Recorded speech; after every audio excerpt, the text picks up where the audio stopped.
नमस्कार दोस्तों, सक्षम IQ टेस्ट सीरीज़ के यूट्यूब चैनल पे आप सभी का एक बार फिर से बहुत बहुत स्वागत है। तो जैसे कि हम लोग पढ़ रहे थे सेंसस 2011, जनगणना 2011 के बारे में हम लोग देख रहे थे। तो उसी क्रम में आज पार्ट 2 आपके लिए हम लेके आए हैं, जिसमें कि अभी तक हमने ज़िलों के बारे में देखा, 5 ज़िले, न्यूनतम, अधिकतम। और आज हम देखेंगे 0 से 6 वर्ष की आयु की जो जनसंख्या है, उससे रिलेटेड जितने भी आंकड़े 2011 के रेडी किए गए थे। तो जो कि आपके जो हैं यूपी में जितने भी आगामी एग्ज़ाम हैं, चाहे वो 2025 हाई कोर्ट ROAR हो, चाहे यूपी PCS हो, या फिर 2026 की आने वाली ROAR हो, या यूपी PCS हो, या फिर आपका कोई भी जो कि यूपी में कंडक्ट कराए आयोग जो है, उस आयोग में पूछे जाने वाले इस यूपी स्पेशल्स के जितने भी क्वेश्चंस हैं, उनमें जनगणना बहुत ही महत्वपूर्ण भूमिका निभाती है। तो उस हिसाब से आपको जनगणना को 1 से 2 बार 3 बार आपको रिवाइज करना बहुत ही ज़रूरी है। और आप लोग अगर हमारे साथ पढ़ रहे हैं तो हमें नहीं लगता कि आपको 2 से 3 तीसरी बार रिवाइज करना पड़ेगा, क्योंकि जो कंटेंट हम पढ़ा रहे हैं उसमें आपको जो है पढ़ाते पढ़ाते ही समझ लीजिए कि आपको आधा कंटेंट तो आपको इसी क्लास में ही याद हो जाने वाला है। बाकी का एक बार आप लोग क्लास ख़त्म होने के बाद एक बार फिर से रिवाइज कर लेंगे तो वो आपको बहुत अच्छे से याद रहेगा। ठीक है, तो चलिए क्लास को स्टार्ट करते हैं।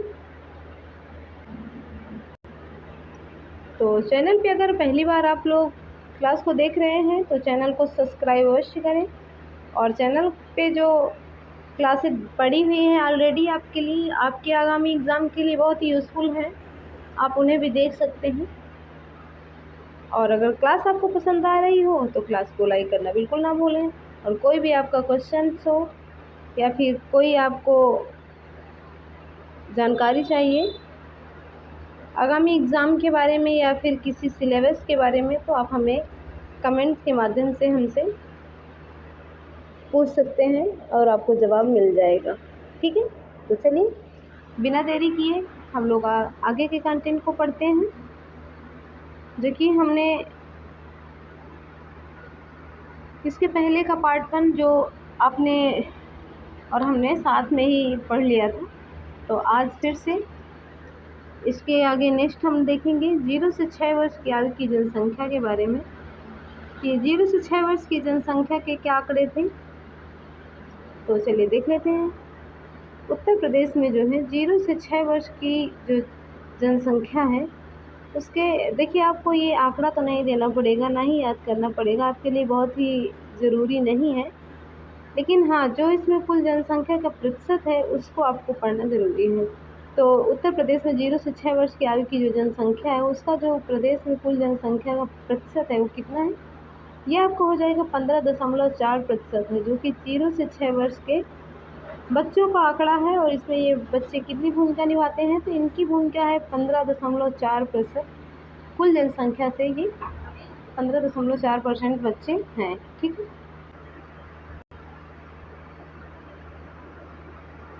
नेक्स्ट देख लेंगे 2011 की जो जनगणना है, इसमें प्रदेश की 0 से 6 जो है आयु 0 से 6 वर्ष की जनसंख्या के अनुपात में जो राष्ट्रीय स्तर के अनुपात हैं, राष्ट्रीय स्तर के अनुपात का प्रतिशत कितना है, तो ये आपके राष्ट्रीय स्तर पर 13.6% से अधिक है, और जो कि आपके प्रदेश के हिसाब से कितना है, 15.4% है। ठीक है, नेक्स्ट देख लेंगे जनसंख्या 2011 के जो अंतिम आंकड़े हैं, उसके अनुसार प्रदेश में जो है, प्रदेश के जो जिले हैं, जिले में सर्वाधिक शिशु जनसंख्या जो है, शिशु जनसंख्या को जो घटता क्रम है, सबसे ज़्यादा शिशु कहाँ है, इसके बाद जो है कहाँ है, इस क्रम में आपके घटते हुए क्रम में बताया गया है। तो इसके 5 ज़िले कौन कौन से हैं, जो जनसंख्या 2011 के जो आंकड़े हैं, इसमें उत्तर प्रदेश के जो ज़िले हैं, सर्वाधिक शिशु की जनसंख्या कहाँ पे है और इसके बाद सबसे कम कहाँ, ये देखना है। तो देख लेते हैं, तो क्रम देख लेते हैं, इसका क्रम क्या है, जो घटता क्रम है। तो सबसे ज़्यादा जो है सर्वाधिक प्रयागराज में बच्चे हैं, इसके बाद मुरादाबाद में है, फिर सीतापुर में है, फिर आजमगढ़ में है और फिर बरेली में है। ये जो है बच्चों की जनसंख्या के हिसाब से घटता क्रम है कि सर्वाधिक कहाँ पे है, प्रयागराज में, फिर मुरादाबाद में बच्चे हैं 0 से 6 वर्ष के आयु के एरिया में, ठीक है। और फिर सीतापुर में है, आजमगढ़ में है और बरेली।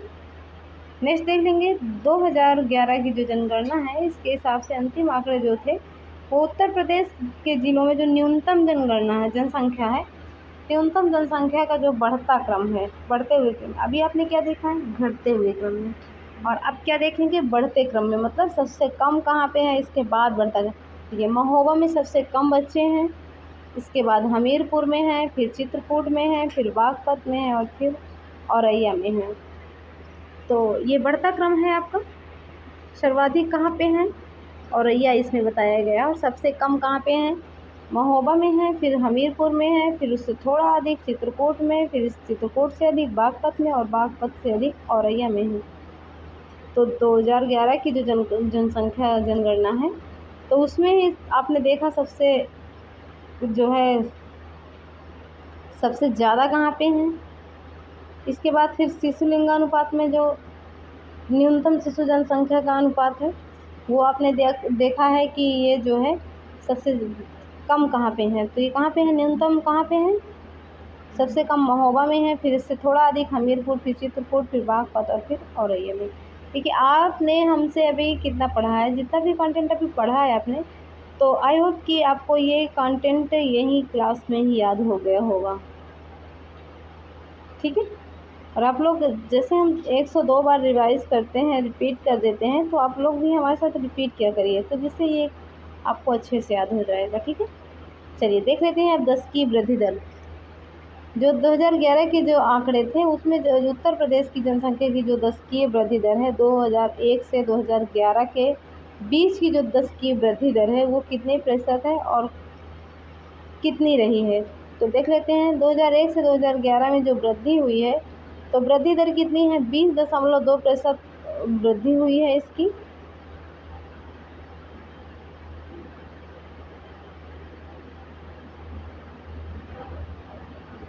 बीस दशमलव 2%।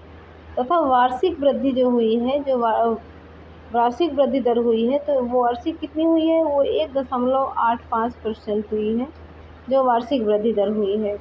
और 1991 से 2001 के दौरान कितनी हुई थी, तो ये 25.85 हुई थी। देख रहे हैं कितनी वृद्धि दर हुई है।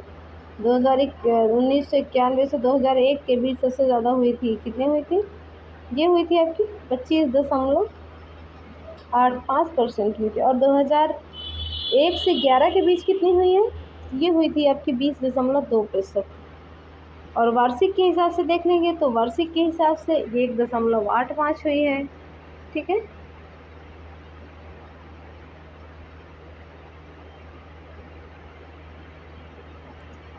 नेक्स्ट देखेंगे 2001 से 2011 के दौरान उत्तर प्रदेश में जो दशकीय वृद्धि दर में गिरावट राष्ट्रीय स्तर से अधिक रही है। जो राष्ट्रीय स्तर था अपने पूरे भारत का जो था राष्ट्रीय स्तर पे जो वृद्धि दर रही, उसमें क्या हुआ है, इसमें गिरावट पाई गई है 2001 से 2011 के बीच में। और नेक्स्ट देखेंगे जनगणना 2011 के जो आंकड़े हैं, उनके अनुसार दशकीय वृद्धि दर की जो दृष्टि से उत्तर प्रदेश का जो देश के राज्यों संघ शासित क्षेत्रों में 14वां तथा 28 राज्यों में 10वां स्थान।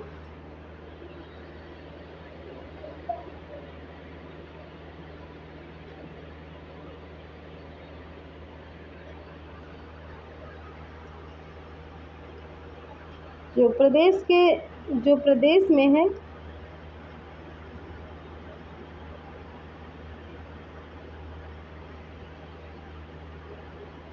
अपने उत्तर प्रदेश के जो 28 राज्य हैं, राज्यों के हिसाब से इसमें 10वां स्थान है।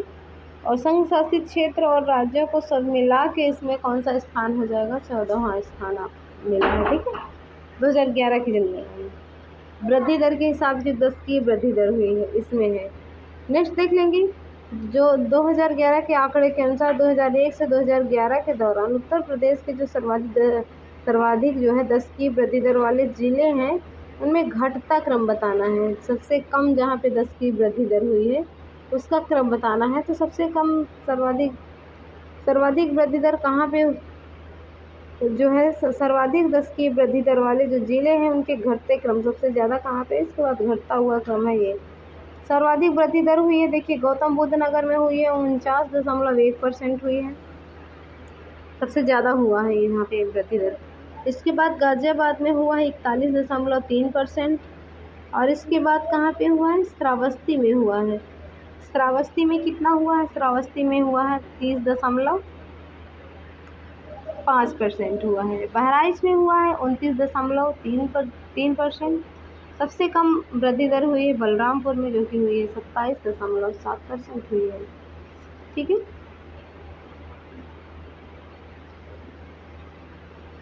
तो फिर से देख लेंगे एक बार।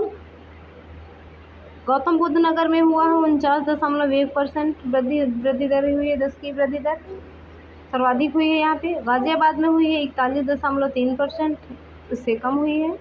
और श्रावस्ती में हुई है आपकी 30.5%, श्रावस्ती में हुई है।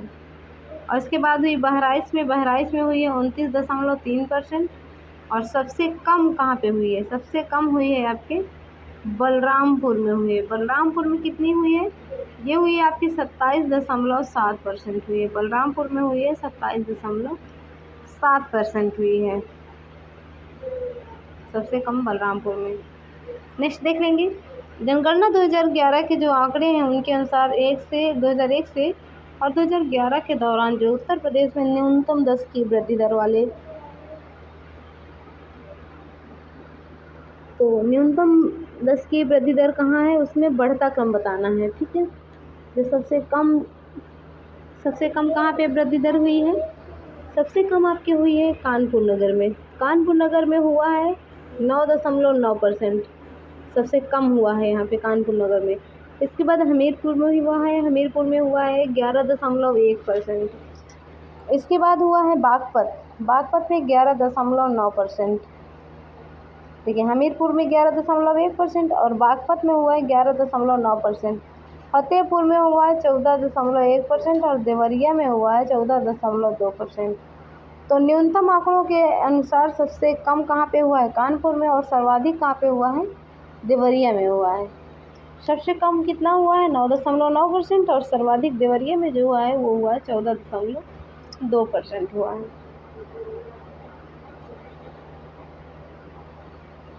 अब नेक्स्ट देख लेंगे जनसंख्या घनत्व।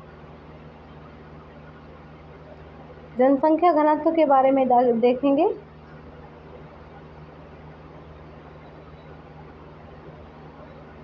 दो 2011 के जो अंतिम आंकड़े हैं उसके अनुसार उत्तर प्रदेश में जनघनत्व 1 वर्ग किलोमीटर में जो औसतन निवासित व्यक्तियों की संख्या होती है वो कितनी है, 2011 में हुई है 829, जबकि जनसंख्या 2001 में कितनी थी, 690 थी। देखिए इसमें भी वृद्धि हुई है, 690 2001 में थी और 829 या के 2011 में हुई है। फिर नेक्स्ट देखेंगे,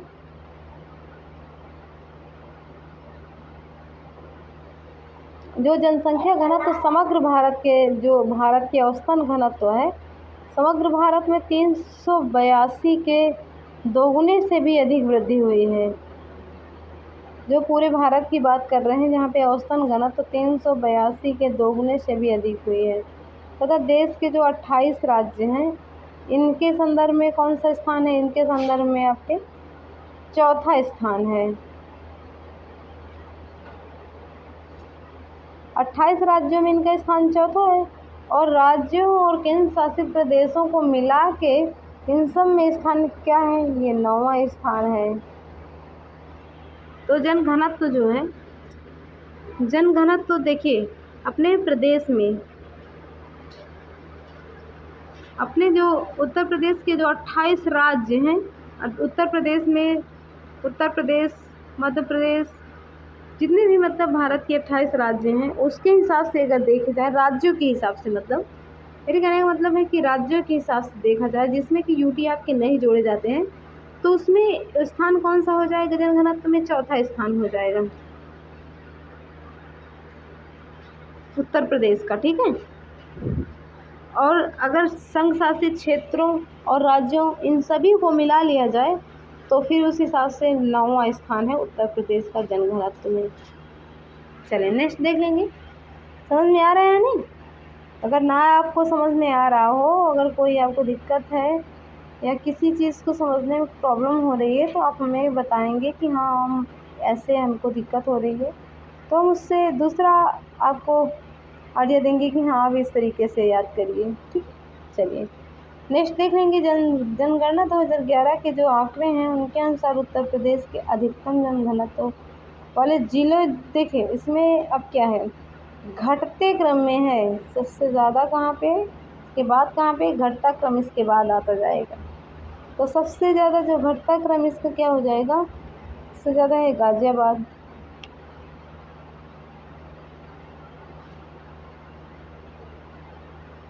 घटते क्रम के हिसाब से कहाँ पे है, पहले गाज़ियाबाद है। गाज़ियाबाद में जनघनत्व कितना है, 3971 है। गाज़ियाबाद में देख रहे हैं कितना है, 1 वर्ग किलोमीटर के क्षेत्र पे जनघनत्व कितना है, 3971 है। वाराणसी में 2395 है जनघनत्व। तो सबसे ज़्यादा गाज़ियाबाद में, फिर वाराणसी, और लखनऊ में कितना है, 1816। 1816 जनघनत्व आपके लखनऊ में है।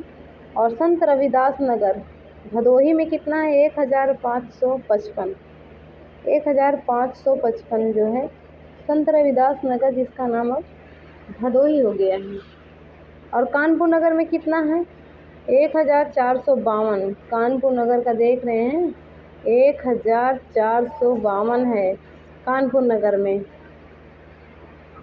तो फिर से आप लोग देख लेंगे घटता क्रम, जो जनगणना 2011 के अनुसार जो है उत्तर प्रदेश के अधिकतम जनघनत्व वाले जिले हैं उनका घटता क्रम देख रहे हैं। तो सबसे ज़्यादा कहाँ पे जनघनत्व, गाज़ियाबाद में है, जिसका जनघनत्व है 3971। इसके बाद है वाराणसी का 2395, फिर लखनऊ का है 1816, और इसके बाद है आपका संत रविदास नगर भदोही का 1555, कानपुर नगर का है 1452। चलें नेक्स्ट देख लेंगे।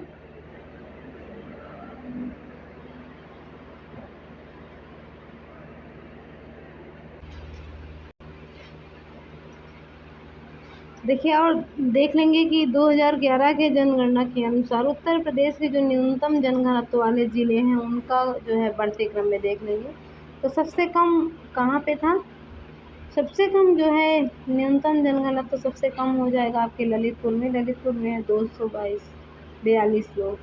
देखिए 1 वर्ग किलोमीटर के क्षेत्र में ओनली 242 लोग रहते हैं ललितपुर में। इसके बाद सोनभद्र है, सोनभद्र में है 270 लोग, फिर हमीरपुर में 275 लोग, महोबा में 279 और चित्रकूट में 308 लोग। देख रहे हो यहाँ पे कितनी विरलता है जनघनत्व में।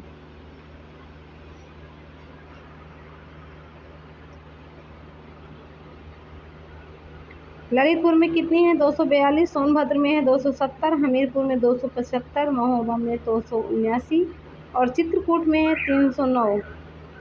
इतने लोग जो है 1 वर्ग किलोमीटर के क्षेत्र में निवास करते हैं। नेक्स्ट है जनगणना 2011 के आंकड़े के अनुसार जो है राज्य के औसतन घनत्व से 37 जिलों का जनघनत्व अधिक है, ठीक है। जो राज्य का जनघनत्व है,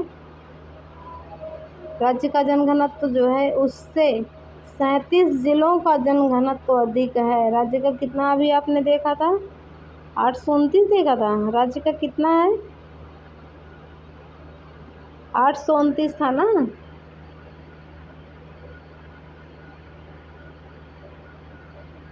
और इस 829 राज्य का है, और 829 से ये तो राज्य का हो गया है, और यहाँ पे क्या है, जिलों की बात कर रहे हैं तो 37 जिलों का जनघनत्व अधिक है राज्यों के औसत जनघनत्व से।